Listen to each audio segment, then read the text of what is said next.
Vous avez une maison ou un appartement, un compte en banque et quelques économies durement gagnées, et vous vous demandez peut-être comment protéger votre argent face à la pression fiscale française, une des plus élevées au monde. Alors on vous parle souvent d'exil fiscal, de fortunes ayant fui le pays pour aller en Suisse ou à Dubaï par exemple. Mais un rapport récent du Conseil d'analyse économique révèle une vérité surprenante. Bienvenue dans la pièce sécurisée.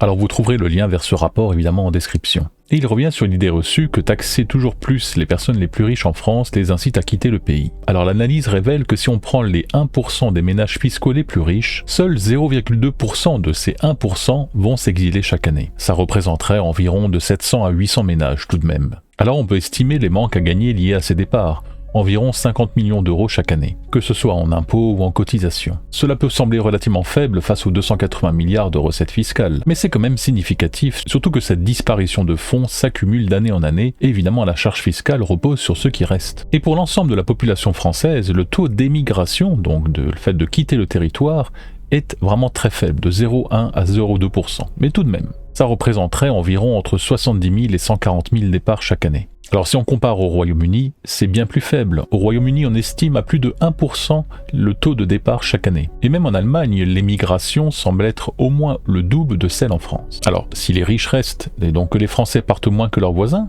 quelle en est la cause? Parce qu'un exil, ce n'est pas forcément si simple que ça. Même avec un simple habitat et quelques comptes en banque, cela demande quelques efforts. Des démarches administratives, l'établissement d'une résidence fiscale à l'étranger, qui ne se fait pas si simplement que ça. Le fait de s'adapter à la culture du nouveau pays dans lequel on souhaite aller. Et pourtant, c'est pas si compliqué que ça si on le compare avec un chef d'entreprise qui a des actifs complexes ancrés ici et là en France. Alors selon cette étude, pourquoi si peu d'épargnants quittent la France? Eh bien parce que rester en France, malgré une fiscalité lourde, peut être viable avec des outils légaux efficaces pour réduire nos impôts. Le vrai levier est en effet l'optimisation fiscale. Alors ça semble être un gros mot, mais l'optimisation, on cherche à en faire tout le temps. Si vous faites des courses et que vous avez une promo en achetant plusieurs volumes d'un article donné, vous faites de l'optimisation lors de vos achats. Si vous allez vous payer une boisson lors d'un happy hour, vous faites une optimisation liée à vos breuvages. Il n'y a rien de mal à ça, surtout que c'est légal. Alors le rapport s'appuie largement sur une étude scandinave et qui affirme que pour chaque euro d'impôt attendu, surtout quand il y a une hausse, sur cet euro, l'État perd 54 centimes liés à l'optimisation, contre seulement 20 centimes liés à l'exil. Autrement dit, on gagne plus d'argent à bien optimiser son capital plutôt qu'à essayer simplement de partir. Mais attention, les Suédois, ce ne sont pas les Français. La culture fiscale en Scandinavie est bien plus consensuelle, alors que les Français sont très sensibles à l'injustice fiscale. Et surtout à la manière dont l'argent est dépensé par nos politiques. Ce qui fait que bon nombre de nos compatriotes envisagent du coup de partir. Mais cela dit, en France, les chiffres continuent de montrer que les riches préfèrent l'optimisation. Et l'optimisation est accessible à tous. Que l'on cherche à optimiser 100 euros ou 100 000 euros, ces outils sont accessibles. Et c'est pour ça que nous allons parler sur cette chaîne. Alors je ne peux pas m'empêcher de comparer typiquement la Suède et la France par rapport au ressenti de ses habitants. Lorsqu'on considère le World Happiness Report de l'année 2025, qui permet de classer les pays par rapport au fait que les habitants s'y sentent heureux ou pas, la Suède arrive 4e de ce classement et la France n'est que 33e. Donc ça joue aussi, et cette notion de bonheur est également liée à la relation qu'on a avec nos politiques, dans quelle mesure on se fait imposer et dans quelle mesure cet argent est dûment utilisé. Et si on compare la situation de ces deux pays par rapport au ressenti de ses habitants quant à la corruption opérant sur le pays, la Suède à nouveau arrive dans le peloton de tête en tant que 8e, alors que la France est bien au-delà dans les 20e et quelques. Alors pour en revenir à cette optimisation, optimiser ce n'est pas tricher, optimiser c'est simplement être malin, développer sa culture économique et utiliser les outils que le système nous offre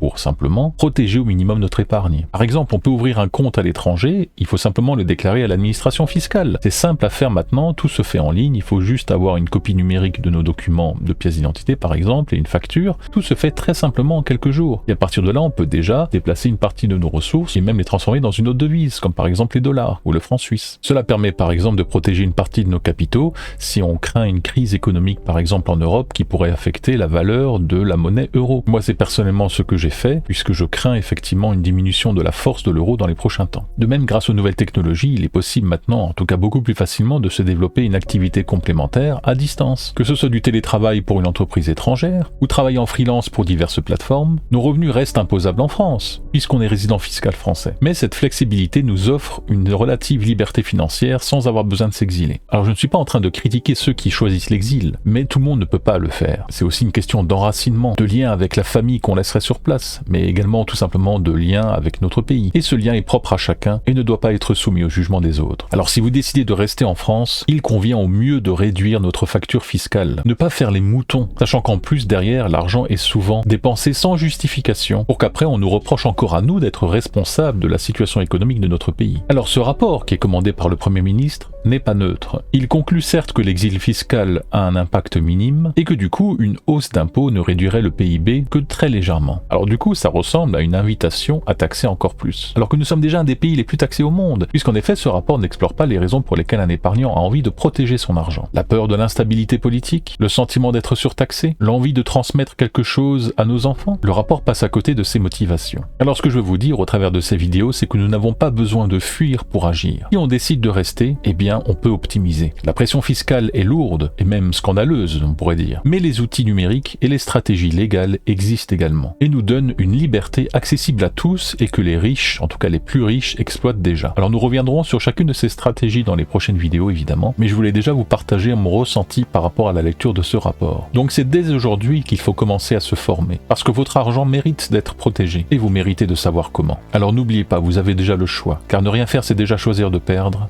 et réagir c'est protéger votre liberté.